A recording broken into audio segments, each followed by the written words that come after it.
श्री वाहिगुरु साहिब जी। दंडौत बंदन अनक बार, सर्व कला समरथ। डोलन ते राखो प्रभु, नानक दे कर हथ। सा धरती भई हरियावली, जिथे मेरा सतगुर बैठा आए। से जंत पे हरियावले, जिन्हें मेरा सतगुर देखा जाए। धन धन पिता धन धन कुल, तन तन सो जननी, जिन गुरु जनिया माए। तेरे कवन कवन गुण कह गावा, तू साहिब गुणी निधाना। तुमरी महिमा बरन न सको, तू ठाकुर ऊच भगवाना। वाहिगुरु साहिब जियो। श्लोक महला पहला। नानक फिक्के बोले, तन मन फिक्का होए। फिको फिक्का सदिए, फिके फिक्की सोए। नानक फिक्के बोले, तन मन फिक्का होए। फिको फिक्का सदिए, फिके फिक्की सोए। फिक्का दरगह सटिए, मुँह थुक्का फिके पाए। फिक्का मूरख आखिए, पाना लै सजाए। फिक्का दरगह सटिए, मुँह थुक्का फिके पाए। फिक्का मूरख आखिए, पाना लह सजाए। वाहिगुरु जी का खालसा, वाहिगुरु जी की फतेह। जुगो जुग अटल। धन धन सतगुरु श्री गुरु ग्रंथ साहिब महाराज जी दी पावन हजूरी विच सुभायमान गुरु की साथ संगत। सतगुरां ने अपार बख्शिश करके सानू सत्संगत विच बैठण दा अवसर दिता है। आओ सारे ही सतगुरां दा शुकराना करिए। मनोबिरतियां नूं गुरचरणां नाल जोड़िए। सारे एक बारी प्रेम नाल आखो, सतनाम श्री वाहिगुरु जी। सब तो पहला आप सारिਆਂ ਨੂੰ ही बाला प्रीतम धन धन सतगुरु श्री गुरु हरकृष्ण साहिब महाराज जी के पावन प्रकाश पुरब दियाँ कोटान कोट ਵਧਾਈਆਂ जी। भावें सतगुरां ਦਾ पुरब परसों सी, पर ਆਪਾਂ ਐਤਵਾਰ ਨੂੰ ही मनाने हाँ। सतगुर बख्शिश करन, किरपा करन, मन भावनी करके साढ़े शरधा के फुल जड़े ने स्वीकार करन। सतगुरां दे जीवन नाल संबंधित कुछ विचारां जो आप नाल साझियां करनियां ने। उस तो पहला चल रही लड़ीवार विचार आसा जी की वार दे विच 20वीं पौड़ी विच 20वीं पौड़ी तो पहला जिहड़ा पहला श्लोक है, जिस दा पाठ आपने श्रवण किया है, उस दी विचार भी आपां कर लैने हाँ, ताकि आसा की वार दी जिहड़ी लड़ी चल रही है वो भी बनी रहे। सतगुर जो उपदेश सानू कर रहे ने, बख्शिश कर रहे ने, उसनू असी समझ सकीए, अपने हिरदे विच वसा सकीए अते अपने जीवन नू सफल कर सकीए। सतगुरां ने पिछली 19वीं पौड़ी तो उस तो पहला दे श्लोकां दे विच जिथे मन की पवित्रता की गल दसी, ਇਸਤਰੀਆਂ ਦੇ ਨਾਲ ਹੋ ਰਹੇ ਅਨਿਆਏ ਦੇ ਖਿਲਾਫ ਸਤਿਗੁਰਾਂ ਨੇ ਆਵਾਜ਼ ਚੁੱਕੀ ਅਤੇ ਇਸਤਰੀਆਂ ਨੂੰ ਸਨਮਾਨ ਦੇਣ ਵਾਸਤੇ ਮਹਾਰਾਜ ਨੇ ਉਪਦੇਸ਼ ਕੀਤਾ। ਉੱਥੇ ਹੀ ਮਹਾਰਾਜ ਨੇ ਪੌੜੀ ਦੇ ਵਿੱਚ ਇਹ ਵੀ ਬਖਸ਼ਿਸ਼ ਕੀਤੀ ਕਿ ਭਾਵੇਂ ਕੋਈ ਪੁਰਖ ਹੈ ਭਾਵੇਂ ਕੋਈ ਇਸਤਰੀ ਹੈ, ਜਿਹੜਾ ਕੋਈ ਵੀ ਉਸ ਅਕਾਲ ਪੁਰਖ ਦਾ ਸਿਮਰਨ ਕਰਦਾ ਹੈ, ਉਸ ਦਾ ਨਾਮ ਧਿਆਉਂਦਾ ਹੈ, ਉਹੀ ਉਸ ਦੀ ਦਰਗਾਹ ਦੇ ਵਿੱਚ ਪ੍ਰਵਾਨ ਹੁੰਦਾ ਹੈ, ਕਿਉਂਕਿ ਲੇਖਾ ਸਾਰਿਆਂ ਨੂੰ ਹੀ ਦੇਣਾ ਪੈਂਦਾ ਹੈ।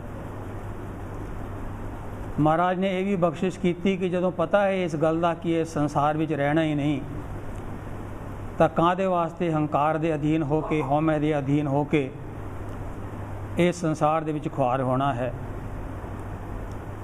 ਕਿਸੇ ਨੂੰ ਮੰਦਾ ਨਾ ਆਖੀਏ। ਜੇ ਕੁਝ ਗਿਆਨ ਪ੍ਰਾਪਤ ਕੀਤਾ ਹੈ, ਉਹ ਗਿਆਨ ਜਿਹੜਾ ਹੈ ਦੂਜਿਆਂ ਦੇ ਲਾਭ ਵਾਸਤੇ ਇਸਤੇਮਾਲ ਹੋਵੇ।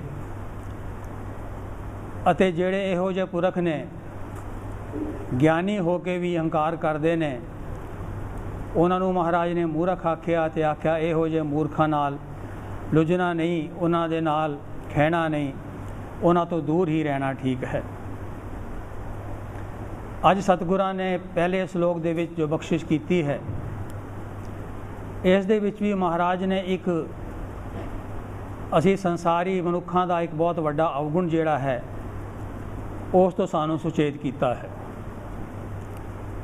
ਸਤਿਗੁਰਾਂ ਦੀ ਬਾਣੀ ਜਿਹੜੀ ਹੈ ਉਹ ਸਾਡਾ ਜੀਵਨ ਨਿਰਮਲ ਕਰਨ ਵਾਸਤੇ ਥਾਂ ਥਾਂ ਦੇ ਉੱਤੇ ਸਾਨੂੰ ਉਪਦੇਸ਼ ਦਿੰਦੀ ਹੈ, ਸਾਨੂੰ ਸੁਚੇਤ ਕਰਦੀ ਹੈ। ਕਿਉਂਕਿ ਜਿਹੜੇ ਗੁਣ ਨੇ ਉਸ ਅਕਾਲ ਪੁਰਖ ਦੇ ਨੇ, ਜਦੋਂ ਅਸੀਂ ਉਸ ਅਕਾਲ ਪੁਰਖ ਨੂੰ ਭੁੱਲਦੇ ਹਾਂ, ਉਸ ਵਾਹਿਗੁਰੂ ਨੂੰ ਵਿਸਾਰ ਦਿੰਦੇ ਹਾਂ, ਤੇ ਮਹਾਰਾਜ ਕਹਿੰਦੇ ਨੇ ਸਾਡੇ ਗੁਣ ਜਿਹੜੇ ਨੇ ਉਹ ਗਲਣੇ ਸ਼ੁਰੂ ਹੋ ਜਾਂਦੇ ਨੇ, ਸਾਡੇ ਗੁਣਾਂ ਦਾ ਨਾਸ ਹੋ ਜਾਂਦਾ ਹੈ। ਹਰ ਬਿਸਰਤ ਤੇਰੇ ਗੁਣ ਗਲਿਆ। ਅਤੇ ਇਹਨਾਂ ਗੁਣਾਂ ਦੀ ਥਾਂ ਅਵਗੁਣ ਜਿਹੜੇ ਨੇ ਸਾਡੇ ਅੰਦਰ ਆ ਕੇ ਵਸ ਜਾਂਦੇ ਨੇ। ਹੁਣ ਸਭ ਤੋਂ ਵੱਡਾ ਅਵਗੁਣ ਮਨੁੱਖ ਦਾ ਜਿਹੜੇ ਵਿਕਾਰ ਨੇ ਉਹਨਾਂ ਵਿੱਚ ਹੰਕਾਰ ਹੈ। ਹੰਕਾਰ ਦੇ ਕਰਕੇ ਹੀ ਹੋਰ ਦੂਜੇ ਅਵਗੁਣ ਜਨਮ ਲੈਂਦੇ ਨੇ। ਅੱਜ ਮਹਾਰਾਜ ਨੇ ਇਸ ਸ਼ਲੋਕ ਦੇ ਵਿੱਚ ਜੋ ਬਖਸ਼ਿਸ਼ ਕੀਤੀ ਹੈ, ਇਸ ਦੇ ਵਿੱਚ ਮਹਾਰਾਜ ਨੇ ਉਹਨਾਂ ਲੋਕਾਂ ਦੇ ਬਾਰੇ ਕਿਹਾ ਹੈ ਜਿਹੜੇ ਕਿ ਮੂੰਹ ਤੋਂ ਫਿੱਕਾ ਬੋਲਦੇ ਨੇ, ਮੂੰਹ ਤੋਂ ਕੌੜਾ ਬੋਲਦੇ ਨੇ, ਜਿਨ੍ਹਾਂ ਦੇ ਸ਼ਬਦ ਜਿਹੜੇ ਨੇ ਇੰਨੇ ਕੜਵੇ ਨੇ, ਇੰਨੇ ਰੁੱਖੇ ਨੇ ਕਿ ਸੁਣਨ ਵਾਲੇ ਦੇ ਮਨ ਨੂੰ ਚੀਰ ਕੇ ਰੱਖ ਦਿੰਦੇ ਨੇ। ਅਤੇ ਵਿਦਵਾਨ ਤੇ ਕਹਿੰਦੇ ਵੀ ਨੇ ਕਿ ਸ਼ਾਸਤਰ ਆਸ਼ਤਰ ਨਾਲ ਕੀਤਾ ਹੋਇਆ ਜ਼ਖਮ ਜਿਹੜਾ ਹੈ ਇੰਨਾ ਡੂੰਘਾ ਨਹੀਂ ਹੁੰਦਾ ਜਿੰਨਾ ਕਈ ਵਾਰੀ ਮਨੁੱਖ ਦੀ ਗੱਲ ਦਾ ਕੀਤਾ ਹੋਇਆ ਜ਼ਖਮ ਹੁੰਦਾ ਹੈ। ਕਿਸੇ ਦਾ ਫਿੱਕਾ ਬੋਲਣਾ, ਕੜਵਾ ਬੋਲਣਾ ਕਈ ਵਾਰੀ ਮਨੁੱਖ ਨੂੰ ਅੰਦਰ ਤੱਕ ਸਾੜ ਕੇ ਰੱਖ ਦਿੰਦਾ ਹੈ। ਪਰ ਜਿਹੜੇ ਮਨੁੱਖ ਫਿੱਕਾ ਬੋਲਦੇ ਨੇ, ਕੌੜਾ ਬੋਲਦੇ ਨੇ, ਉਹਨਾਂ ਨੂੰ ਇਸ ਗੱਲ ਦਾ ਗਿਆਨ ਨਹੀਂ ਕਿ ਜਿਹੜੀ ਕੁੜੱਤਣ ਤੁਹਾਡੇ ਵਿੱਚ ਭਰੀ ਹੈ, ਜਿਹੜੇ ਸ਼ਬਦਾਂ ਦੇ ਨਾਲ ਤੁਸੀਂ ਕਿਸੇ ਦੂਜੇ ਨੂੰ ਦੁੱਖ ਦੇ ਰਹੇ ਹੋ, ਕਿਸੇ ਦੂਜੇ ਦਾ ਅੰਦਰ ਸਾੜ ਰਹੇ ਹੋ, ਇਸ ਤੋਂ ਪਹਿਲਾਂ ਤੁਸੀਂ ਆਪ ਹੀ ਅੰਦਰੋਂ ਸੜੇ ਹੋਏ ਹੋ। ਕਿਉਂਕਿ ਦੇਖੋ, ਜਦੋਂ ਅਸੀਂ ਗੈਸ ਜਲਾਉਣ ਵਾਸਤੇ, ਚੁੱਲ੍ਹਾ ਜਲਾਉਣ ਵਾਸਤੇ ਮਾਚਿਸ ਦੀ ਤੀਲੀ ਨੂੰ ਜਲਾਉਂਦੇ ਹਾਂ, ਤੇ ਤੀਲੀ ਦੂਜੇ ਨੂੰ ਜਲਾਉਣ ਤੋਂ ਪਹਿਲਾਂ ਆਪਣਾ ਮੂੰਹ ਸਾੜਦੀ ਹੈ। ਇਸੇ ਤਰੀਕੇ ਦੇ ਨਾਲ ਜਿਹੜੇ ਹੰਕਾਰੀ ਲੋਕ ਨੇ, ਜਿਹੜੇ ਮਨਮੁਖ ਲੋਕ ਨੇ, ਜਿਹੜੇ ਆਪਣੇ ਹੰਕਾਰ ਦੇ ਵਿੱਚ ਆ ਕੇ ਕਿਸੇ ਦੂਜੇ ਨੂੰ ਕੜਵਾ ਬੋਲਦੇ ਨੇ, ਰੁੱਖਾ ਬੋਲਦੇ ਨੇ, ਮਹਾਰਾਜ ਕਹਿੰਦੇ ਨੇ ਕਿ ਉਹਨਾਂ ਦਾ ਆਪਣਾ ਅੰਦਰ ਹੀ ਪਹਿਲਾਂ ਸੜਿਆ ਹੋਇਆ ਹੈ, ਤਾਂ ਹੀ ਦੂਜੇ ਨਾਲ ਇਸ ਤਰੀਕੇ ਦਾ ਉਹ ਵਰਤਾਅ ਕਰਦੇ ਨੇ, ਵਿਵਹਾਰ ਕਰਦੇ ਨੇ। ਕਿਉਂਕਿ ਅਕਾਲ ਪੁਰਖ ਦਾ ਗੁਣ ਤੇ ਹੈ ਕਿ ਸਾਰਿਆਂ ਨਾਲ ਮਿੱਠਾ ਬੋਲਣਾ ਹੈ, ਕਿਉਂਕਿ ਉਹ ਆਪ ਬੜਾ ਮਿੱਠਾ ਹੈ, ਉਹ ਆਪ ਹੀ ਬੜਾ ਨਿਰਮਲ ਹੈ, ਆਪ ਹੀ ਬੜਾ ਨਿਰਮਾਣ ਹੈ, ਅਤੇ ਜਿਹੜੇ ਉਸ ਦੇ ਨਾਲ ਜੁੜਦੇ ਨੇ ਉਸ ਦੇ ਵਰਗੇ ਹੀ ਹੋ ਜਾਂਦੇ ਨੇ। ਮਹਾਰਾਜ ਕਹਿੰਦੇ ਨੇ ਮਿੱਠ ਬੋਲੜਾ ਜੀ ਹਰ ਸੱਜਣ ਸੁਆਮੀ ਮੋਰਾ, ਹਉ ਸੰਭਲ ਥੱਕੀ ਜੀ ਉਹ ਕਦੇ ਨਾ ਬੋਲੇ ਕੌੜਾ। ਉਹ ਕਦੇ ਬੋਲਦਾ ਹੀ ਨਹੀਂ ਕੌੜਾ, ਉਹ ਤੇ ਇੰਨਾ ਮਿੱਠਾ ਹੈ। ਬਾਬਾ ਫਰੀਦ ਜੀ ਨੇ ਆਪਣੇ ਸ਼ਲੋਕਾਂ ਦੇ ਅਖੀਰਲੇ 2 ਸ਼ਲੋਕਾਂ ਦੇ ਵਿੱਚ ਇਸ ਬਾਬਤ ਬੜਾ ਸੁੰਦਰ ਉਪਦੇਸ਼ ਦਿੱਤਾ ਹੈ। ਬਾਬਾ ਜੀ ਕਹਿੰਦੇ ਨੇ कि जे तैनूं किसे नाल प्रेम है ਜਾਂ ਤੈਨੂੰ परमात्मा ਨੂੰ ਮਿਲਣ ਦੀ ਇੱਛਾ ਹੈ ਤੇ ਕਦੇ ਵੀ ਆਪਣੇ ਮੂੰਹ ਤੋਂ ਫਿੱਕੇ ਬੋਲ ਨਾ ਬੋਲੀ, ਕੜਵੇ ਬੋਲ ਨਾ ਬੋਲੀ, ਕਿਉਂਕਿ ਇਹ ਜਿਹੜੇ ਕੜਵੇ ਬੋਲ ਨੇ ਕਿਸੇ ਦਿਲ ਨੂੰ ਤੋੜ ਕੇ ਰੱਖ ਦਿੰਦੇ ਨੇ। ਬਾਬਾ ਜੀ ਕਹਿੰਦੇ ਨੇ ਇੱਕ ਫਿੱਕਾ ਨਾ ਗਾਲ ਆਏ ਸਭਨਾ ਮੈਂ ਸੱਚਾ ਧਣੀ, ਕਹਿੰਦੇ ਕਿਉਂਕਿ ਸਾਰਿਆਂ ਦੇ ਵਿੱਚ ਉਹ ਅਕਾਲ ਪੁਰਖ ਆਪ ਬੈਠਾ ਹੈ, ਸਾਰਿਆਂ ਵਿੱਚ ਉਸ ਦਾ ਨਿਵਾਸ ਹੈ, ਇਸ ਕਰਕੇ ਕਿਸੇ ਨੂੰ ਫਿੱਕੀ ਗੱਲ ਨਾ ਆਖੋ। ਬਾਬਾ ਜੀ ਕਹਿੰਦੇ ਨੇ ਹਿਆਓ ਨਾ ਕਹੀ ਠਾਏ ਮਾਣਕ ਸਭ ਅਮੋਲ ਵੇ, ਕਹਿੰਦੇ ਨੇ ਕਿਸੇ ਦਾ ਦਿਲ ਨਾ ਤੋੜੋ, ਕਿਸੇ ਦਾ ਦਿਲ ਨਾ ਦੁਖਾਓ ਫਿੱਕਾ ਬੋਲ ਕੇ, ਕਿਉਂਕਿ ਸਾਰਿਆਂ ਦਾ ਹਿਰਦਾ ਜਿਹੜਾ ਹੈ ਅਮੁੱਲਾ ਰਤਨ ਹੈ, ਸਾਰਿਆਂ ਦਾ ਹਿਰਦਾ ਜਿਹੜਾ ਹੈ ਮਾਣਕ ਹੈ। ਸਭਨਾ ਮਨ ਮਾਨਕ ਮਾਹਨ ਮੂਲ ਮਚਾਂਗਵਾ, ਜੇ ਤੋ ਪ੍ਰਿਆਦੀ ਸਿੱਖ ਹਿਆਓ ਨਾ ਠਾਏ ਕਹੀਦਾ, ਕਹਿੰਦੇ ਨੇ ਸਾਰਿਆਂ ਦਾ ਮਨ ਜਿਹੜਾ ਹੈ, ਹਿਰਦਾ ਜਿਹੜਾ ਹੈ ਉਹ ਮਾਣਕ ਦੇ ਸਮਾਨ ਹੈ, ਅਮੁੱਲਾ ਹੈ। ਅਤੇ ਜੇ ਤੈਨੂੰ ਕਿਧਰੇ ਉਸ ਪਰਮਾਤਮਾ ਨੂੰ ਮਿਲਣ ਦੀ ਤਾਂਘ ਹੈ, ਉਸ ਨੂੰ ਮਿਲਣ ਦੀ ਇੱਛਾ ਹੈ, ਤੇ ਫਿਰ ਕਿਸੇ ਦਾ ਦਿਲ ਨਾ ਤੋੜੀ, ਕਿਸੇ ਦਾ ਦਿਲ ਨਾ ਦੁਖਾਈ। ਫਿੱਕਾ ਬੋਲਣਾ ਜਿਹੜਾ ਹੈ ਮਨੁੱਖ ਦੇ ਅੰਦਰ ਨੂੰ ਦਰਸਾਉਂਦਾ ਹੈ। ਸੋ ਮਹਾਰਾਜ ਤੇ ਕਹਿੰਦੇ ਨੇ ਕਿੰਨਾ ਕੜਵਾ ਹੋਏਗਾ ਉਹ ਮਨੁੱਖ ਜਿਹੜਾ ਕਿ ਆਪਣੇ ਮੂੰਹ ਤੋਂ ਕੜਵੇ ਬਚਨ ਨਿਕਾਲਦਾ ਹੈ, ਜਿਹੜਾ ਆਪਣੇ ਮੁਖ ਤੋਂ ਫਿੱਕਾ ਬੋਲ ਕੇ ਦੂਜਿਆਂ ਨੂੰ ਦੁੱਖ ਦਿੰਦਾ ਹੈ। ਗੁਰਬਾਣੀ ਨੇ ਇਸ ਕੜਵੇਪਨ ਦਾ ਵੀ ਜ਼ਿਕਰ ਕੀਤਾ ਹੈ। ਮਹਾਰਾਜ ਕਹਿੰਦੇ ਨੇ ਕੁਝ ਵਸਤੂਆਂ ਇੰਨੀਆਂ ਕੌੜੀਆਂ ਹੁੰਦੀਆਂ ਨੇ ਜਿਨ੍ਹਾਂ ਨੂੰ ਤੁਸੀਂ ਮੂੰਹ 'ਚ ਰੱਖ ਹੀ ਨਹੀਂ ਸਕਦੇ। ਮਹਾਰਾਜ ਕਹਿੰਦੇ ਨੇ ਤੁਮੀ ਤੁਮਾ ਵਿਸ ਅਕ ਧਤੂਰਾ ਨਿੰਮ ਫਲ, ਇੱਕ ਤੁੰਬਾ ਹੁੰਦਾ ਹੈ ਜਿਹੜਾ ਕਿ ਕੜਵਾ ਹੁੰਦਾ ਹੈ, ਜਿਸ ਨੂੰ ਆਪਾਂ ਲੋਕੀ ਵੀ ਕਹਿੰਦੇ ਨੇ, ਕਈ ਵਾਰੀ ਜ਼ਹਿਰ ਵਰਗੀ ਕੜਵੀ ਨਿਕਲਦੀ ਹੈ। ਇੱਕ ਵਿਸ ਜਿਹੜਾ ਹੈ ਜ਼ਹਿਰ ਹੁੰਦਾ ਹੈ, ਬਹੁਤ ਕੌੜਾ ਹੁੰਦਾ ਹੈ। ਇੱਕ ਅੱਕ ਤੇ ਇੱਕ ਤਤੂਰੇ ਦਾ ਫਲ ਜਿਹੜਾ ਹੈ ਬਹੁਤ ਕੜਵਾ ਹੁੰਦਾ ਹੈ। ਅਤੇ ਅਖੀਰ ਵਿੱਚ ਮਹਾਰਾਜ ਕਹਿੰਦੇ ਨੇ ਨਿੰਮ ਫਲ, ਨਿੰਮ ਦੀਆਂ ਜਿਹੜੀਆਂ ਨਿਮੋਲੀਆਂ ਨੇ ਉਹ ਤੇ ਪੱਤੇ ਨੇ ਉਹ ਵੀ ਬੜੇ ਕੜਵੇ ਹੁੰਦੇ ਨੇ। ਮਹਾਰਾਜ ਕਹਿੰਦੇ ਨੇ ਇਹ ਜਿਹੜੀਆਂ ਕੌੜੀਆਂ ਚੀਜ਼ਾਂ ਨੇ, ਇਹਨਾਂ ਤੋਂ ਵੀ ਕੌੜਾ ਉਹ ਮਨੁੱਖ ਹੁੰਦਾ ਹੈ ਜਿਹੜਾ ਕਿ ਕੜਵਾ ਬੋਲਦਾ ਹੈ, ਜਿਹੜਾ ਕਿ ਫਿੱਕਾ ਬੋਲਦਾ ਹੈ। ਮਨਮੁਖ ਵਸੈ ਤੇ ਜਿਸ ਤੂੰ ਚਿੱਤ ਨਾ ਆਵੇ, ਜਿਸ ਦੇ ਹਿਰਦੇ ਦੇ ਵਿੱਚ ਪਰਮਾਤਮਾ ਦਾ ਨਾਮ ਨਹੀਂ, ਜਿਸ ਦੇ ਵਿੱਚ ਉਹ ਸਕਾਲ ਪੁਰਖ ਦਾ ਯਾਦ ਨਹੀਂ, ਉਹ ਮਨੁੱਖ ਜਿਹੜਾ ਹੈ ਇਹਨਾਂ ਵਸਤੂਆਂ ਨਾਲੋਂ ਵੀ ਜ਼ਿਆਦਾ ਕੌੜਾ ਹੈ। ਮਹਾਰਾਜ ਕਹਿੰਦੇ ਨੇ ਪਰਮਾਤਮਾ ਇੰਨਾ ਮਿੱਠਾ ਹੈ, ਉਸ ਨੂੰ ਮਿੱਠਾ ਜਾਣ ਕੇ ਉਹਦੇ ਭਗਤ ਜਿਹੜੇ ਨੇ ਉਸ ਦੇ ਗੁਣ ਗਾਉਂਦੇ ਨੇ। ਤੇਰੀ ਚਾਲ ਸੁਹਾਵੀ ਮਧੁਰਾੜੀ ਬਾਣੀ, ਕੋਕੈ ਕੋਕਲਾ ਤਰਲ ਜਵਾਨੀ, ਕਹਿੰਦੇ ਉਹ ਅਕਾਲ ਪੁਰਖ ਤੇ ਜਿਵੇਂ ਕੋਕਲ ਕੂਕਦੀ ਹੈ, ਇਸ ਤਰੀਕੇ ਨਾਲ ਉਹਦੀ ਬਾਣੀ ਮਧੁਰ ਹੈ, ਇਸ ਤਰੀਕੇ ਦੇ ਨਾਲ ਉਹਦੀ ਬਾਣੀ ਜਿਹੜੀ ਹੈ ਮਿੱਠੀ ਹੈ। ਇਸ ਕਰਕੇ ਉਸ ਦੇ ਬੰਦਿਆਂ ਨੂੰ ਵੀ ਮਿੱਠਾ ਹੀ ਬੋਲਣਾ ਚਾਹੀਦਾ ਹੈ। ਮਹਾਤਮਾ ਬੁੱਧ ਦੇ ਜੀਵਨ ਦੇ ਵਿੱਚ ਇੱਕ ਗਾਥਾ ਹੈ। ਇੱਕ ਵਾਰ ਮਹਾਤਮਾ ਜੀ ਕਿਸੇ ਸ਼ਹਿਰ ਪੁੱਜੇ ਨੇ। ਉੱਥੇ ਸ਼ਹਿਰ ਤੋਂ ਬਾਹਰ ਇੱਕ ਨਿੰਮ ਦੇ ਪੇੜ ਦੇ ਥੱਲੇ ਉਹਨਾਂ ਨੇ ਆਪਣਾ ਆਸਣ ਲਾਇਆ। ਉਹਨਾਂ ਨੂੰ ਪਤਾ ਲੱਗਿਆ ਸੀ ਕਿ ਇਹ ਸ਼ਹਿਰ ਦਾ ਜਿਹੜਾ ਰਾਜਕੁਮਾਰ ਹੈ ਉਸ ਦੀ ਬੋਲੀ ਬਹੁਤ ਕੜਵੀ ਹੈ, ਲੋਕਾਂ ਨੂੰ ਬਹੁਤ ਕੜਵਾ ਬੋਲਦਾ ਹੈ ਉਹ। ਤੇ ਜਦੋਂ ਸਭ ਲੋਕ ਮਿਲਣ ਵਾਸਤੇ ਆਏ ਤੇ ਉਹਨਾਂ ਨੇ ਕਿਸੇ ਨੂੰ ਕਿਹਾ ਕਿ ਉਸ ਨੂੰ ਵੀ ਬੁਲਾ ਕੇ ਲਿਆਓ।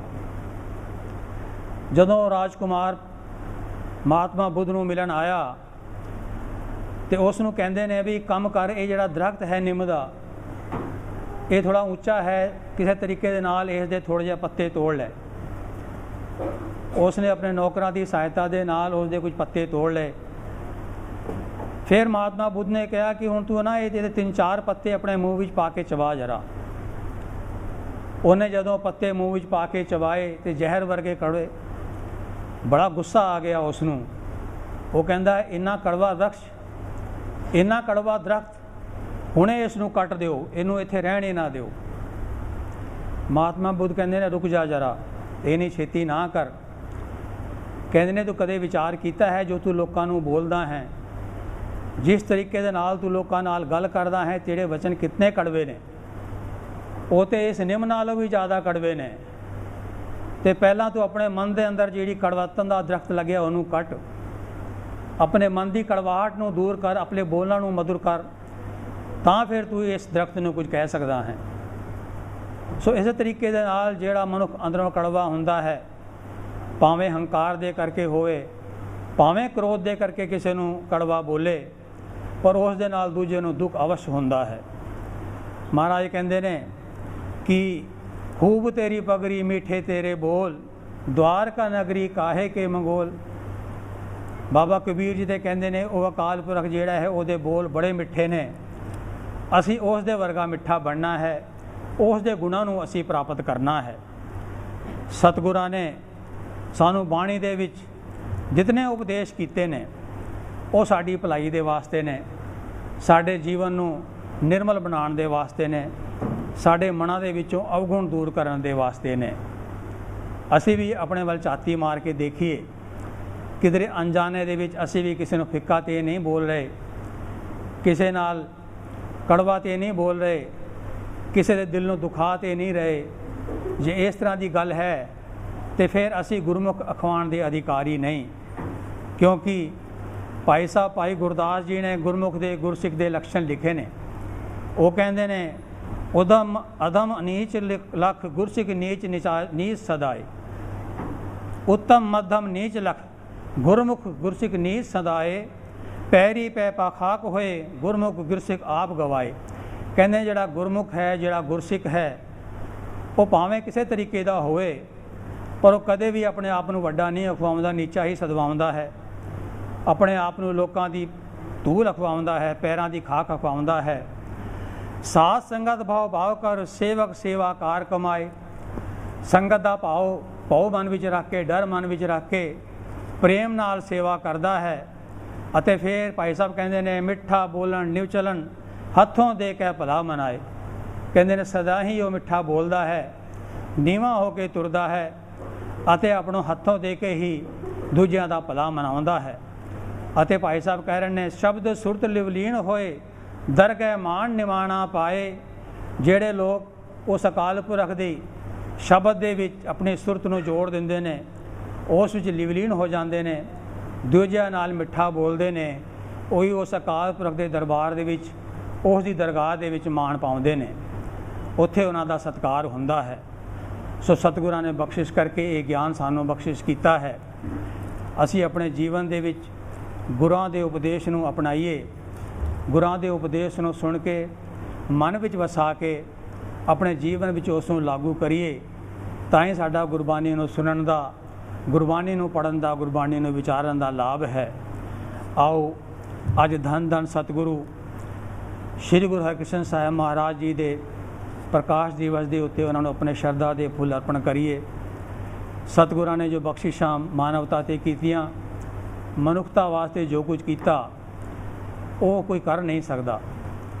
ਸਤਿਗੁਰਾਂ ਦੀ ਆਯੂ ਭਾਵੇਂ ਛੋਟੀ ਰਹੀ ਹੋਵੇ, 5 ਸਾਲ ਦੀ ਆਯੂ ਦੇ ਵਿੱਚ ਧੰਨ ਗੁਰੂ ਹਰਿਕ੍ਰਿਸ਼ਨ ਸਾਹਿਬ ਮਹਾਰਾਜ ਗੁਰਤਾ ਗੱਦੀ 'ਤੇ ਬਿਰਾਜਮਾਨ ਹੋਏ ਨੇ। ਬੜੇ ਲੋਕਾਂ ਨੂੰ ਇਹ ਭੁਲੇਖਾ ਸੀ ਕਿ 5 ਸਾਲ ਦਾ ਬਾਲਕ ਵੀ ਗੁਰੂ ਹੋ ਸਕਦਾ ਹੈ, ਪਰ ਗੁਰਮਤਿ ਦੇ ਵਿੱਚ, ਗੁਰਸਿੱਖੀ ਦੇ ਵਿੱਚ ਗੁਰੂ ਹੋਣ ਵਾਸਤੇ ਉਮਰ ਦਾ ਕੋਈ ਤਕਾਜ਼ਾ ਨਹੀਂ। ਜੇ ਇੱਥੇ 72 ਸਾਲ ਦਾ ਬਜ਼ੁਰਗ ਬਾਬਾ ਅਮਰਦਾਸ ਗੁਰਤਾ ਗੱਦੀ 'ਤੇ ਬਿਰਾਜਮਾਨ ਹੋ ਸਕਦਾ ਹੈ, ਤੇ 5 ਸਾਲ ਦਾ ਬੱਚਾ, ਜਿਸ ਨੂੰ ਕਿ ਲੋਕਾਂ ਨੇ ਬੱਚਾ ਕਰਕੇ ਜਾਣਿਆ, ਪਰ ਗੁਰੂ ਤੇ ਕਦੇ ਬੱਚਾ ਹੁੰਦਾ ਹੀ ਨਹੀਂ। ਗੁਰੂ ਤੇ ਆਪ ਜੋਤ ਸਰੂਪ ਹੈ, ਜੋਤ ਸਰੂਪ ਹਰ ਆਪ ਗੁਰੂ ਨਾਨਕ ਕਹਾਇਓ। ਅਤੇ ਗੁਰੂ ਨਾਨਕ ਦੀ ਜੋਤ ਹੀ ਜਿਹੜੀ ਹੈ ਉਹ ਸਾਰੇ ਗੁਰੂ ਸਾਹਿਬਾਨ ਦੇ ਵਿੱਚ ਵਰਤੀ ਹੈ।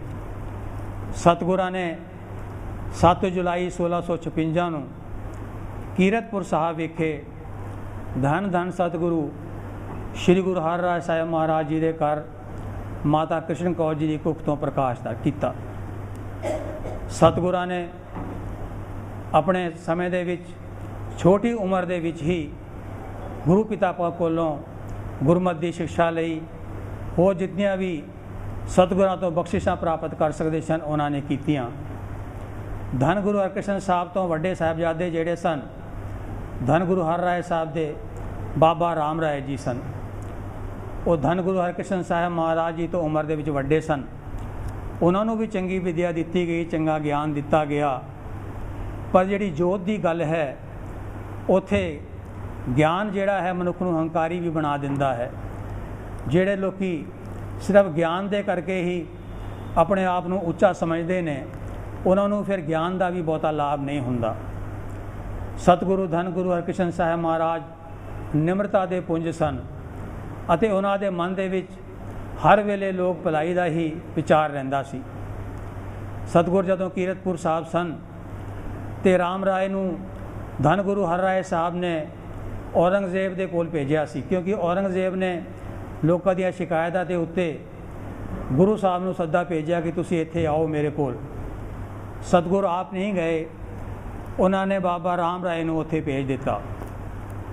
ਔਰੰਗਜ਼ੇਬ ਦੇ ਦਰਬਾਰ ਦੇ ਵਿੱਚ ਬਾਬਾ ਰਾਮ ਰਾਏ ਨੇ ਜੋ ਉਸਨੇ ਸਵਾਲ ਜਵਾਬ ਕੀਤੇ, ਜਵਾਬ ਦਿੱਤੇ। ਸਤਿਗੁਰਾਂ ਨੇ ਰਾਮ ਰਾਏ ਨੂੰ ਭੇਜਣ ਤੋਂ ਪਹਿਲਾਂ ਕਾਫੀ ਸ਼ਕਤੀਆਂ ਦਾ ਮਾਲਕ ਬਣਾਇਆ, ਉਸ 'ਤੇ ਕਾਫੀ ਬਖਸ਼ਿਸ਼ ਕੀਤੀ, ਹਿਦਾਇਤ ਵੀ ਕੀਤੀ ਸੀ ਕਿ ਗੁਰੂ ਘਰ ਦੇ ਵਿੱਚ ਕਰਾਮਾਤ ਨਹੀਂ ਵਿਖਾਉਣੀ, ਕਰਾਮਾਤਾਂ ਨੂੰ ਅਸੀਂ ਕਹਿਰ ਮੰਨਦੇ ਹਾਂ ਅਤੇ ਕਦੇ ਵੀ ਕਿਸੇ ਦੇ ਪ੍ਰਭਾਵ ਦੇ ਅਧੀਨ ਨਹੀਂ ਆਉਣਾ, ਕਿਸੇ ਤੋਂ ਡਰਨਾ ਨਹੀਂ, ਆਪਣੇ ਆਪ ਨੂੰ ਗੁਰੂ ਦਾ ਸਪੁੱਤਰ ਜਾਣ ਕੇ ਹਰ ਤਰੀਕੇ ਦੇ ਨਾਲ ਅਟਲ ਰਹਿਣਾ। ਪਰ ਕਿਉਂਕਿ ਗਿਆਨ ਦੇ ਨਾਲ ਹੰਕਾਰ ਆ ਗਿਆ ਸੀ, ਇਸ ਕਰਕੇ ਉੱਥੇ ਔਰੰਗਜ਼ੇਬ ਦੇ ਪ੍ਰਭਾਵ ਦੇ ਅਧੀਨ ਆ ਕੇ ਬਾਬਾ ਰਾਮ ਰਾਏ ਨੇ ਗੁਰੂ ਪਿਤਾ ਦੇ ਹੁਕਮ ਦੇ ਅਗੇਂਸਟ, ਉਹਨਾਂ ਦੇ ਹੁਕਮ ਦੇ ਵਿਪਰੀਤ ਬਹੁਤ ਸਾਰੀਆਂ ਉੱਥੇ ਕਰਾਮਾਤਾਂ ਦਿਖਾਈਆਂ। ਆਪਣੇ ਆਪ ਨੂੰ ਉੱਚਾ ਦਿਖਾਉਣ ਵਾਸਤੇ ਸਿੱਖ ਇਤਿਹਾਸਕਾਰ ਤੇ ਲਿਖਦੇ ਨੇ ਕੋਈ 52 ਦੇ ਕਰੀਬ ਕਰਾਮਾਤਾਂ ਉਹਨਾਂ ਨੇ ਉੱਥੇ ਦਿਖਾਈਆਂ। ਅਤੇ ਜਦੋਂ ਔਰੰਗਜ਼ੇਬ ਨੇ ਉਹਨਾਂ ਨੂੰ ਪੁੱਛਿਆ ਕਿ ਮੈਨੂੰ ਪਤਾ ਲੱਗਾ ਹੈ ਕਿ ਗੁਰੂ ਗ੍ਰੰਥ ਸਾਹਿਬ ਦੀ ਬਾਣੀ ਦੇ ਵਿੱਚ ਮੁਸਲਮਾਨਾਂ ਦੀ ਨਿਖੇਧੀ ਕੀਤੀ ਗਈ ਹੈ, ਨਿੰਦਿਆ ਕੀਤੀ ਗਈ ਹੈ, ਕੀ ਇਹ ਗੱਲ ਸੱਚ ਹੈ? ਤੇ ਬਾਬਾ ਰਾਮ ਰਾਏ ਉਸ ਵੇਲੇ ਘਬਰਾ ਗਏ। ਉਹਨਾਂ ਨੇ ਜਦੋਂ ਇਹ ਤੋਂ ਪੁੱਛੀ ਗਈ ਕਿ ਮਿੱਟੀ ਮੁਸਲਮਾਨ ਕੀ ਪੈੜੇ ਪਈ ਖੁਬਿਆਰ, ਕੱਢ ਬਾਂਡੇ ਇੱਟਾਂ ਕੀਆਂ ਜਲਦੀ ਕਰੇ ਪੁਕਾਰ, ਉਸ ਵੇਲੇ ਫਿਰ ਉਹਨਾਂ ਨੇ ਤੁਕ ਬਦਲ ਦਿੱਤੀ, ਕਹਿੰਦੇ ਨਹੀਂ, ਮਿੱਟੀ ਮੁਸਲਮਾਨ ਕੀ ਨਹੀਂ ਹੈ, ਅਸਲ ਦੇ ਵਿੱਚ ਮਿੱਟੀ ਬੇਈਮਾਨ ਕੀ ਹੈ। ਜਦੋਂ ਉਹਨਾਂ ਨੇ ਤੁਕ ਬਦਲੀ, ਜਿਹੜੇ ਨਾਲ ਸਿੰਘ ਉਹਨਾਂ ਦੇ ਗਏ ਸਨ, ਸਿੱਖ ਗਏ ਸਨ, ਉਹਨਾਂ ਨੇ ਇਹ ਜਿਹੜੀ ਖਬਰ ਹੈ ਗੁਰੂ ਹਰ ਰਾਏ ਸਾਹਿਬ ਤੱਕ ਪਹੁੰਚਾ ਦਿੱਤੀ।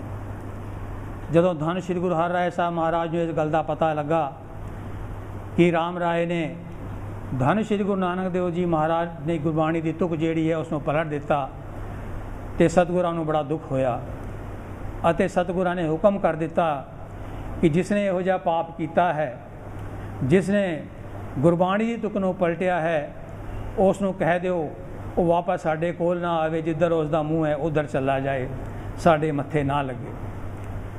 ਸਤਿਗੁਰਾਂ ਨੇ ਬਾਣੀ ਦਾ ਸਤਿਕਾਰ ਕਰਦਿਆਂ ਹੋਇਆਂ ਆਪਣੇ ਪੁੱਤਰ ਨੂੰ ਤਿਆਗ ਦਿੱਤਾ।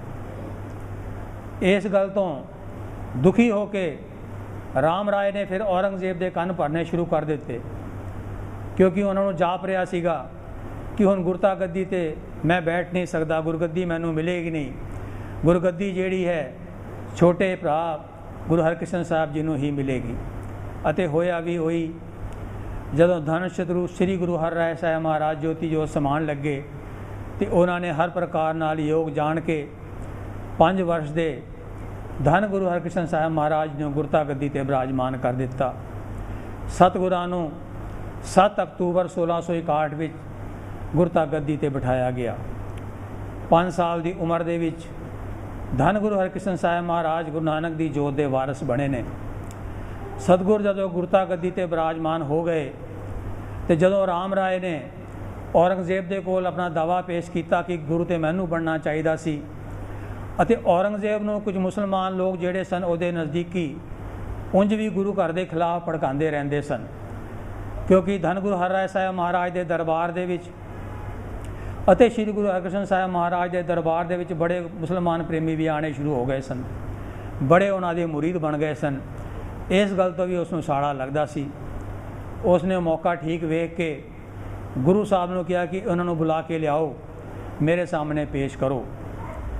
ਉਸ ਵੇਲੇ ਰਾਜਾ ਜੈ ਸਿੰਘ, ਜਿਹੜਾ ਕਿ ਦਿੱਲੀ ਦੇ ਵਿੱਚ ਸੀ, ਅਹਿਲਕਾਰ ਸੀ ਔਰੰਗਜ਼ੇਬ ਦਾ, ਉਸ ਨੂੰ ਜਦੋਂ ਇਸ ਗੱਲ ਦਾ ਪਤਾ ਲੱਗਾ ਤੇ ਉਸਨੇ ਔਰੰਗਜ਼ੇਬ ਨੂੰ ਸਮਝਾਇਆ ਕਿ ਸਤਿਗੁਰਾਂ ਦੇ ਜਿਹੜੇ ਮੁਰੀਦ ਨੇ, ਜਿਹੜੇ ਉਹਨਾਂ ਦੇ ਸਿੱਖ ਨੇ, ਜਿਹੜੀ ਉਹਨਾਂ ਦੀ ਸੰਗਤ ਹੈ ਬਹੁਤ ਤਾਦਾਦ ਦੇ ਵਿੱਚ ਹੈ, ਜੇ ਤੁਸੀਂ ਇਸ ਤਰੀਕੇ ਦੇ ਨਾਲ ਗੁਰੂ ਸਾਹਿਬ ਨੂੰ ਇੱਥੇ ਬੁਲਾਓਗੇ ਤੇ ਲੋਕੀ ਸਾਰੇ ਨਾਰਾਜ਼ ਹੋ ਜਾਣਗੇ, ਚੰਗਾ ਨਹੀਂ ਰਹੇਗਾ।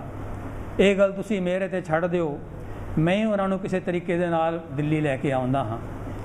ਸੋ ਰਾਜਾ ਜੈ ਸਿੰਘ ਨੇ ਫਿਰ ਕੁਝ ਆਪਣੇ ਬੰਦੇ ਉੱਥੇ ਭੇਜੇ, ਸੁਨੇਹਾ ਭੇਜਿਆ ਅਤੇ ਨਾਲ ਜਿਹੜਾ ਪੱਤਰ ਭੇਜਿਆ ਸੀ ਉਸ ਵਿੱਚ ਲਿਖਿਆ ਕਿ ਸਤਿਗੁਰੂ ਦਿੱਲੀ ਦੀ ਸੰਗਤ ਜਿਹੜੀ ਹੈ ਤੁਹਾਡੇ ਦਰਸ਼ਨ ਕਰਨਾ ਚਾਹੁੰਦੀ ਹੈ। ਅਤੇ ਅਸਲੀਅਤ ਵੀ ਸੀ, ਗੁਰੂ ਸਾਹਿਬ ਦੇ ਪ੍ਰੇਮੀ ਦਿੱਲੀ ਵਿੱਚ ਵੀ ਬਹੁਤ ਸਨ। ਉਹ ਚਾਹੁੰਦੇ ਸਨ ਗੁਰੂ ਸਾਹਿਬ ਇੱਥੇ ਆ ਕੇ ਸਾਨੂੰ ਦਰਸ਼ਨ ਦੇਣ। ਸੋ ਸਤਿਗੁਰਾਂ ਨੇ ਸੰਗਤ ਦੀ ਬੇਨਤੀ ਨੂੰ ਪ੍ਰਵਾਨ ਕਰਕੇ ਦਿੱਲੀ ਵਾਸਤੇ ਚਾਲੇ ਪਾਏ। ਜਦੋਂ ਸਤਿਗੁਰੂ ਪੰਜੋਖੜਾ ਪਹੁੰਚੇ ਨੇ, ਉੱਥੇ ਸਤਿਗੁਰਾਂ ਨੇ ਡੇਰਾ ਕੀਤਾ ਹੈ। ਅਤੇ ਉੱਥੇ ਇੱਕ ਪੰਡਤ ਸੀ ਲਾਲ ਚੰਦ, ਜਿਹੜਾ ਕਿ ਆਪਣੇ ਆਪ ਨੂੰ ਬਹੁਤ ਵਿਦਵਾਨ ਸਮਝਦਾ ਸੀ, ਬੜਾ ਹੰਕਾਰੀ ਸੀ। ਉਹ ਜਦੋਂ ਗੁਰੂ ਸਾਹਿਬ ਦੇ ਡੇਰੇ ਵੱਲੋਂ ਲੰਘਿਆ ਤੇ ਉਸ ਨੇ ਦੇਖਿਆ ਕਿ ਬੜੀ ਭੀੜ ਹੈ।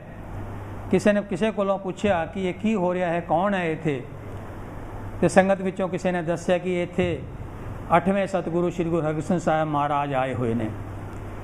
ਜਦੋਂ ਉਸਨੇ ਸੁਣਿਆ ਹਰਿਕ੍ਰਿਸ਼ਨ, ਕਹਿਣ ਲੱਗਾ ਕਮਾਲ ਦੀ ਗੱਲ ਹੈ, ਨਾਮ ਤੇ ਇੰਨਾ ਵੱਡਾ ਰੱਖਿਆ ਹੈ ਹਰੀ ਤੇ ਕ੍ਰਿਸ਼ਨ, ਪਰ ਕ੍ਰਿਸ਼ਨ ਜੀ ਮਹਾਰਾਜ ਨੇ ਤੇ ਗੀਤਾ ਦਾ ਉਚਾਰਨ ਕੀਤਾ ਸੀ।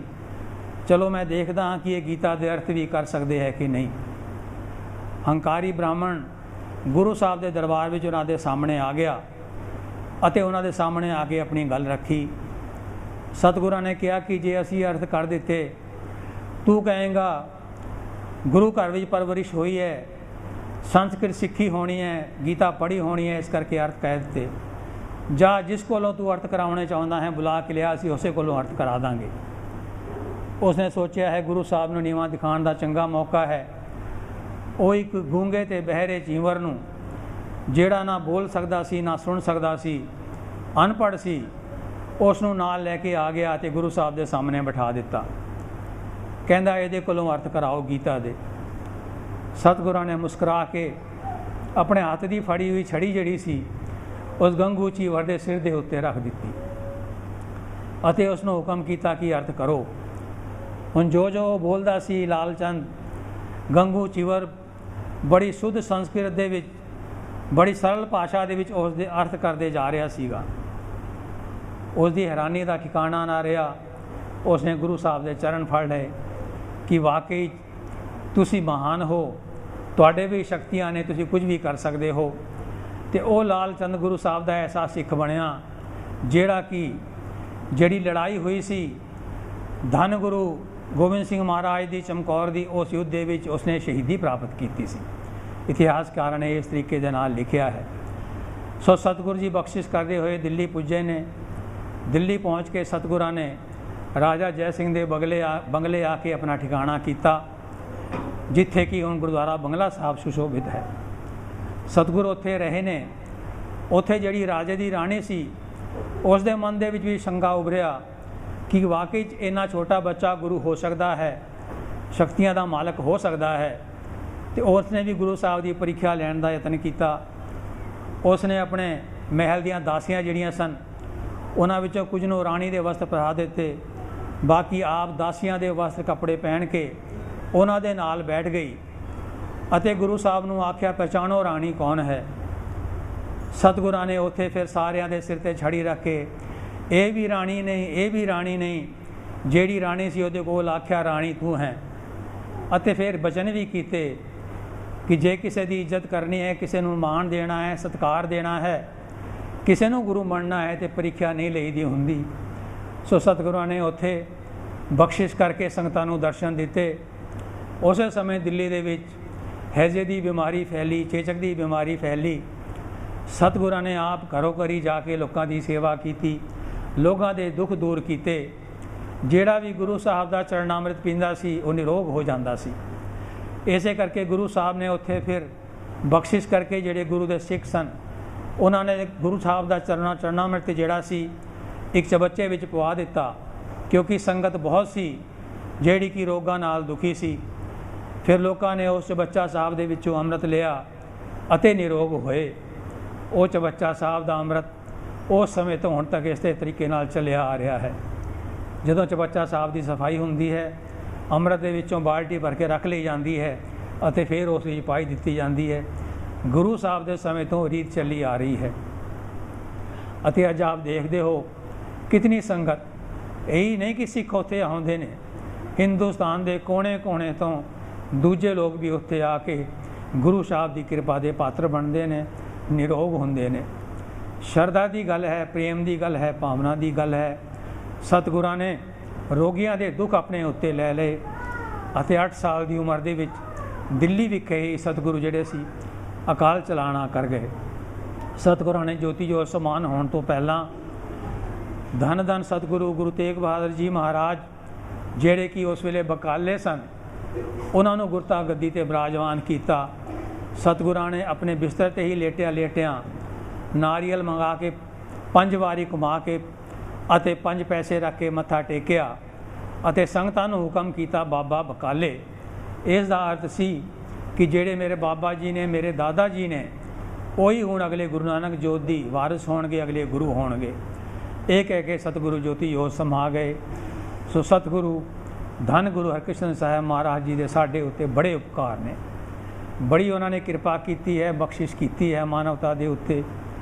ਅਸੀਂ ਵੀ ਭਾਵਨਾ ਰੱਖ ਕੇ ਸਤਿਗੁਰਾਂ ਦੇ ਪ੍ਰਤੀ ਜੇ ਪ੍ਰੇਮ ਰੱਖਦੇ ਹਾਂ, ਵਿਸ਼ਵਾਸ ਰੱਖਦੇ ਹਾਂ, ਤੇ ਅਸੀਂ ਵੀ ਦੂਜਿਆਂ ਦੀ ਸੇਵਾ ਦੇ ਵਿੱਚ ਆਪਣਾ ਤਨ ਮਨ ਧਨ ਲਾਈਏ। ਜੋ ਉਪਦੇਸ਼ ਸਤਿਗੁਰਾਂ ਨੇ ਸਾਨੂੰ ਦਿੱਤਾ ਹੈ ਉਸ ਉਪਦੇਸ਼ ਨੂੰ ਆਪਣੇ ਹਿਰਦੇ ਵਿੱਚ ਵਸਾਈਏ। ਵੈਸੇ ਤਾਂ ਹਰ ਗੁਰਸਿੱਖ ਦਾ ਫਰਜ਼ ਹੈ ਕਿ ਆਪਣਾ ਜੀਵਨ ਜਿਹੜਾ ਹੈ ਉਹ ਸੇਵਾ ਵਿੱਚ ਲਾਉਣਾ ਚਾਹੀਦਾ ਹੈ, ਅਤੇ ਸੇਵਾ ਗੁਰੂ ਦੀ ਉਹੀ ਹੈ ਜਿਹੜੀ ਕਿ ਗਰੀਬਾਂ ਦੀ ਸੇਵਾ ਹੈ। ਕਿਉਂਕਿ ਗੁਰੂ ਸਾਹਿਬ ਨੇ ਤਾਂ ਬਖਸ਼ਿਸ਼ ਕਰਕੇ ਕਿਹਾ ਸੀ ਕਿ ਜਿਹੜਾ ਗਰੀਬ ਦਾ ਮੂੰਹ ਹੈ ਉਹ ਗੁਰੂ ਦੀ ਗੋਲਕ ਹੈ। ਜੇ ਅਸੀਂ ਕਿਸੇ ਗਰੀਬ ਦੀ ਮਦਦ ਕਰਦੇ ਹਾਂ, ਕਿਸੇ ਦੁਖੀ ਦਾ ਦੁੱਖ ਵੰਡਾਉਂਦੇ ਹਾਂ, ਇਹ ਜਾਣ ਲਓ ਅਸੀਂ ਗੁਰੂ ਦੀ ਮਦਦ ਕਰ ਰਹੇ ਹਾਂ। ਇਹ ਹਰ ਗੁਰਸਿੱਖ ਦਾ ਫਰਜ਼ ਹੈ। ਭਾਵੇਂ ਅੱਜ ਅਸੀਂ ਮਾਰਗ ਤੋਂ ਥੋੜ੍ਹੇ ਛੜਕ ਗਏ ਹਾਂ, ਅੱਜ ਅਸੀਂ ਜਿਹੜੀ ਗੁਰੂ ਦੀ ਸੇਵਾ ਵਿੱਚ ਮਾਇਆ ਆਉਂਦੀ ਹੈ, ਜਿਹੜੀ ਗੁਰੂ ਦੀ ਗੋਲਕ ਦੀ ਮਾਇਆ ਹੈ, ਉਸ ਦਾ ਚੰਗੀ ਤਰ੍ਹਾਂ ਉਪਯੋਗ ਨਹੀਂ ਕਰ ਰਹੇ ਜੋ ਹੋਣਾ ਚਾਹੀਦਾ ਹੈ। ਸੰਗਤਾਂ ਦੇ ਵਿੱਚ ਇਸ ਚੀਜ਼ ਦੀ ਜਾਗ੍ਰਿਤੀ ਲਿਆਉਣੀ ਬੜੀ ਜ਼ਰੂਰੀ ਹੈ। ਪਰ ਇਹ ਜਿਹੜੇ ਪ੍ਰਬੰਧਕ ਸੱਜਣ ਨੇ, ਜਿਹੜੇ ਕਿ ਆਪਣੇ ਆਪ ਨੂੰ ਗੁਰਦੁਆਰਿਆਂ ਦੇ ਮਾਲਕ ਸਮਝੀ ਬੈਠੇ ਨੇ, ਉਹਨਾਂ ਨੂੰ ਇਹ ਗੱਲ ਸਮਝਣੀ ਚਾਹੀਦੀ ਹੈ ਕਿ ਗੁਰੂ ਦੇ ਦਰਬਾਰ ਦੇ ਵਿੱਚ ਉਹਨਾਂ ਨੂੰ ਵੀ ਲੇਖਾ ਦੇਣਾ ਪਏਗਾ। ਉੱਥੇ ਜਾ ਕੇ ਉਹਨਾਂ ਨੂੰ ਵੀ ਦੱਸਣਾ ਪਏਗਾ ਕੀ ਕੁਝ ਤੁਸੀਂ ਕੀਤਾ ਹੈ। ਸੋ ਜੇ ਗੁਰੂ ਦੇ ਸਿੱਖ ਹੋ ਤੇ ਗੁਰੂ ਦੇ ਹੁਕਮ ਨੂੰ ਮੰਨੋ, ਗੁਰੂ ਦੇ ਹੁਕਮ ਨੂੰ ਮੰਨ ਕੇ ਗੁਰੂ ਘਰ ਦੀ ਸੇਵਾ ਕਰੋ, ਗੁਰੂ ਸੰਗਤ ਦੀ ਸੇਵਾ ਕਰੋ, ਮਨੁੱਖਤਾ ਦੀ ਸੇਵਾ ਕਰੋ, ਅਤੇ ਜੋ ਗੁਰੂ ਦੀ ਗੋਲਕ ਦਾ ਧਨ ਹੈ ਉਸ ਨੂੰ ਚੰਗੀ ਜਗ੍ਹਾ 'ਤੇ ਇਸਤੇਮਾਲ ਕਰਨਾ ਚਾਹੀਦਾ ਹੈ। ਚੰਗਾ ਹੈ ਗੁਰਦੁਆਰਾ ਸਾਹਿਬ ਦੀਆਂ ਬਿਲਡਿੰਗਾਂ ਚੰਗੀਆਂ ਹੋਣੀਆਂ ਚਾਹੀਦੀਆਂ ਨੇ, ਬਹੁਤ ਸੋਹਣੀਆਂ ਬਣ ਚੁੱਕੀਆਂ ਨੇ, ਬੜੇ ਗੁਰਦੁਆਰਾ ਸਾਹਿਬ ਬਣ ਚੁੱਕੇ ਨੇ। ਹੁਣ ਥੋੜ੍ਹਾ ਜਿਹਾ ਦੂਜੇ ਪਾਸੇ ਵੀ ਧਿਆਨ ਦੇਈਏ, ਗੁਰੂ ਦੇ ਹੁਕਮ ਨੂੰ ਪਾਲਣ ਦਾ ਵੀ ਯਤਨ ਕਰੀਏ। ਸੋ ਆਓ ਅੱਜ ਸਤਿਗੁਰਾਂ ਦੇ ਪਾਵਨ ਪੁਰਬ ਦੇ ਮੌਕੇ 'ਤੇ ਅਸੀਂ ਸਾਰੇ ਹੀ ਸਤਿਗੁਰਾਂ ਦੇ ਚਰਨਾਂ ਦੇ ਵਿੱਚ ਆਪਣੇ ਸ਼ਰਧਾ ਦੇ ਫੁੱਲ ਅਰਪਣ ਕਰੀਏ ਅਤੇ ਅਰਦਾਸ ਕਰੀਏ। ਸਤਿਗੁਰ ਕਿਰਪਾ ਕਰਨ, ਬਖਸ਼ਿਸ਼ ਕਰਨ, ਸਾਡੇ ਹਿਰਦਾ ਦੇ ਵਿੱਚ ਵੀ ਉਹੀ ਭਾਵਨਾ ਪੈਦਾ ਕਰਨ, ਅਸੀਂ ਵੀ ਗੁਰੂ ਦੇ ਸੱਚੇ ਸਿੱਖ ਬਣ ਸਕੀਏ, ਗੁਰੂ ਦੇ ਹੁਕਮ ਨੂੰ ਮੰਨ ਕੇ ਆਪਣੇ ਜੀਵਨ ਨੂੰ ਸੇਵਾ ਵਿੱਚ ਲਗਾ ਸਕੀਏ, ਸਿਮਰਨ ਵਿੱਚ ਲਗਵਾ ਸਕੀਏ, ਅਤੇ ਆਪਣੇ ਜੀਵਨ ਨੂੰ ਨਿਰਮਲ ਕਰਕੇ ਆਪਣੇ ਜੀਵਨ ਨੂੰ ਸਫਲ ਕਰ ਸਕੀਏ। ਸਤਿਗੁਰ ਬਖਸ਼ਿਸ਼ ਕਰਨ, ਕਿਰਪਾ ਕਰਨ, ਸਾਰਿਆਂ ਦੇ ਸਿਰ 'ਤੇ ਮੇਲ ਭਰਿਆ ਹੱਥ ਰੱਖਣ, ਸਾਰਿਆਂ ਦੇ ਘਰਾਂ ਦੇ ਵਿੱਚ ਸੁੱਖ ਸ਼ਾਂਤੀ ਦਾ ਵਾਸ ਕਰਨ, ਬਾਣੀ ਦਾ ਪ੍ਰਕਾਸ਼ ਕਰਨ। ਬੇਅੰਤ ਭੁੱਲਾਂ ਗਲਤੀਆਂ ਦੀ ਖਿਮਾ ਜੀ। ਵਾਹਿਗੁਰੂ ਜੀ ਕਾ ਖਾਲਸਾ, ਵਾਹਿਗੁਰੂ ਜੀ ਕੀ ਫਤਿਹ।